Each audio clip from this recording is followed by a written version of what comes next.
अस्सलामुअलैकुम फ्रेंड्स, आज हम बना रहे हैं धुआं गोश्त और ये बहुत ज़्यादा मज़ेदार और बहुत ही लजीज बनता है।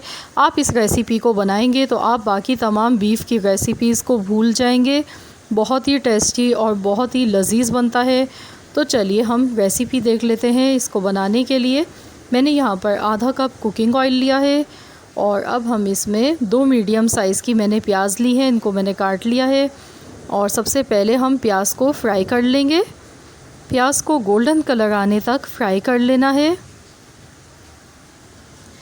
इसमें हम चम्मच चलाते रहेंगे ताकि प्याज का कलर इवनली सब जगह से एक जैसा आए।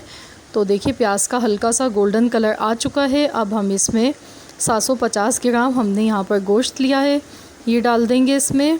और गोश्त डालने के बाद हमें इसको इतना पकाना है कि गोश्त का कलर चेंज हो जाए। तो हम इसको लगातार चम्मच चलाते हुए 2 से 3 मिनट तक ऐसे ही पकाएंगे।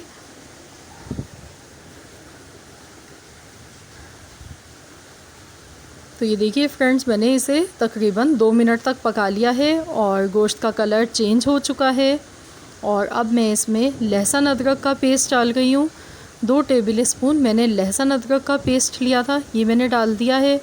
और थोड़ी सी देर हमें पका लेना है इसको, लगातार चम्मच चलाते हुए हम पकाएंगे।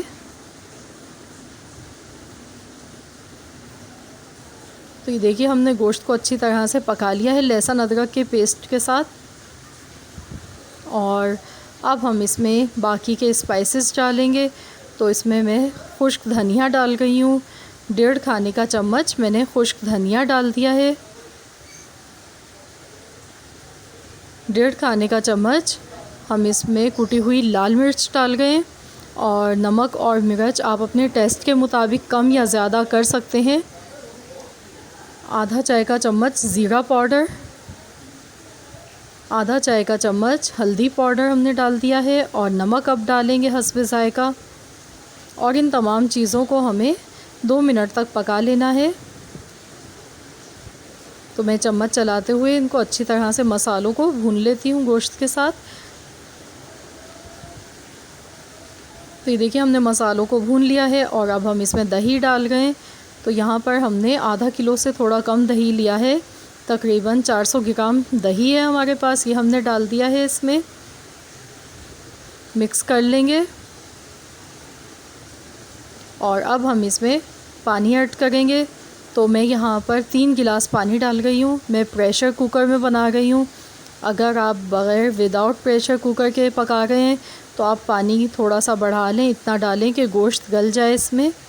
तो मैंने 3 गिलास पानी डाला है और अब मैं इसे कवर कर देती हूँ और मैं इसको 25 मिनट के लिए पकाऊंगी। 25 मिनट में गोश्त गल जाएगा, उसके बाद हम इसको खोलकर चेक करेंगे।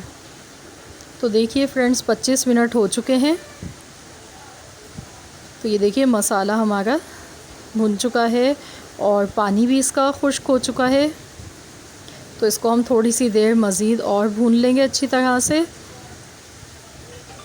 और गोश्त मैंने इसका चेक कर लिया है, गोश्त गल चुका है अच्छी तरह से। 25 मिनट्स हमें लगे हैं गोश्त गलाने में। और आप अगर चाहते हैं विदाउट प्रेशर कुकर के बनाना तो आप वैसे भी बना सकते हैं, सेम इसी तरीके से। तो फ्रेंड्स आप लोग इस रेसिपी को ज़रूर ट्राई कीजिएगा। आप दावत में बनाएं या आप वैसे ही घर वालों को बनाकर खिलाएं। बहुत लजीज और बहुत ही मज़ेदार बनता है धुआं गोश्त, आपको ये बहुत पसंद आएगा। तो अब मैंने इसमें हरी मिर्चें डाल दी हैं, 6 से 7 अदद हरी मिर्चें डाल दी हैं। और फॉइल पेपर मैंने इसमें रख दिया इस तरीके से। और कोयला हमने गरम कर लिया था, अच्छी तरह से खूब दहका लेना है कोयले को ताकि अच्छा स्मोक बने। अब मैं इस पर थोड़ा सा कुकिंग ऑयल डाल गई हूँ। मैं जल्दी से इसको कवर कर दूँगी। और कवर करने के बाद हम इसको 20 मिनट्स के लिए हम इसको ऐसे ही रहने देंगे बंद। और 20 मिनट्स के बाद हम इसको खोल के चेक करेंगे। तो देखिए फ्रेंड्स 20 मिनट्स हो चुके हैं, अब हम खोल लेते हैं। माशाल्लाह से बहुत ज़बरदस्त खुशबू आ गई है। और अब मैं ये इसमें से हटा देती हूँ।